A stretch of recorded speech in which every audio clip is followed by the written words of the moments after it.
Cinta Terlarang, Mantan Mafiat, Bab 29, Kabur. Langit pagi ini sepertinya nampak bahagia, mentari begitu semangat memancarkan cahayanya.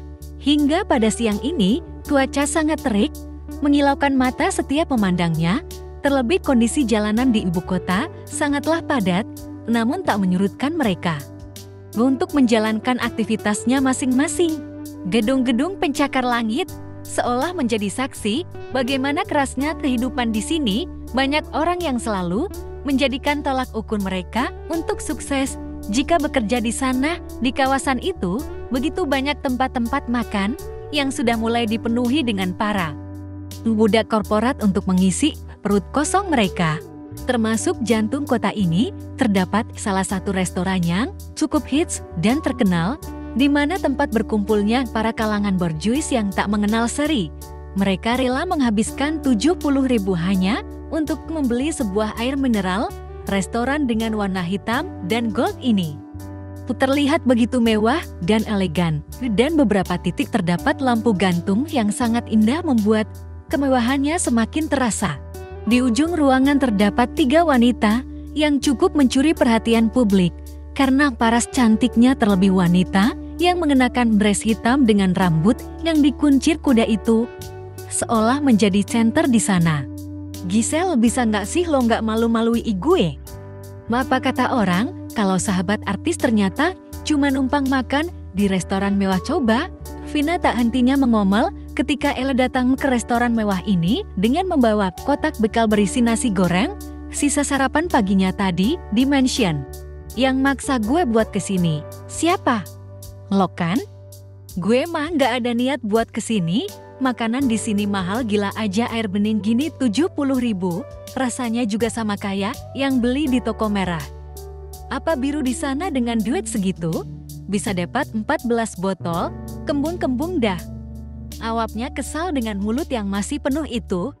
"Sumpah ya, gue heran sama bos lo ini. Di antara kita dia yang paling kaya, tapi dia juga yang paling medit." Kreget Vina menatap Maureen dan Ella bergantian. "Biarin suka-suka dia, yang penting dia nggak gila," timpal Maureen dengan wajah santainya membuat Ella mendelik kesal. Awalnya Ella merasa menang karena Maureen membelanya, namun di akhir ucapnya membuatnya ingin mencekiknya hidup-hidup. Ketiganya ngobrol ngalor ngidul dengan kerandomannya mereka masing-masing. Bersama mereka Ale seakan menjadi dirinya sendiri. Sikapnya di luaran sana hanya topeng belaka. Tak lama beberapa pria datang dengan gagahnya. Mereka berjalan beriringan memasuki restoran ini, di mana Arik yang memimpin di sampingnya.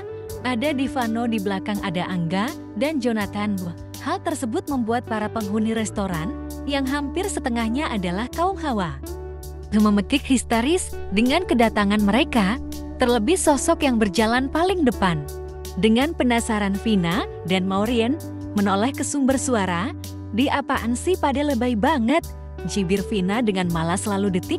Kemudian Vina memekik histeris tak kalah antusiasnya mengikuti para wanita di sana. "Oh ngejot, itu beneran yang gue lihat. Kenapa mereka selalu tampan sih?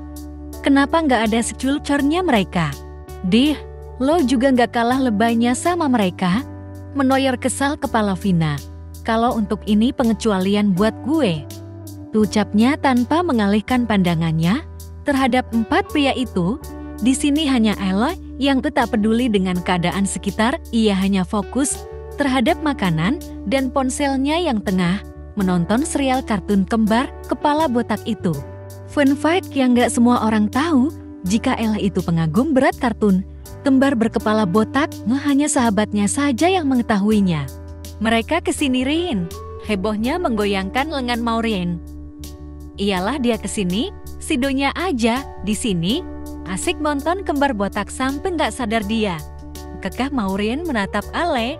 Erik dengan sengaja datang ke restoran ini hanya untuk menemui wanitanya yang dengan sengaja kabur. Dia bukan sudah memesan makanan, diantar ke rumah sakit agar keduanya bisa makan siang romantis bersama tanpa ada yang mengganggu itu, ternyata sia-sia. Sorot matanya tertuju pada satu ojek yang berada di ujung ruangan. Ia berjalan fokus kepada tujuannya, tak peduli sekitaran. di mana semua orang heboh memasukkan kedua tangannya di saku celana, diikuti oleh ketiga temannya di belakang, membuatnya semakin terlihat gagah terlebih.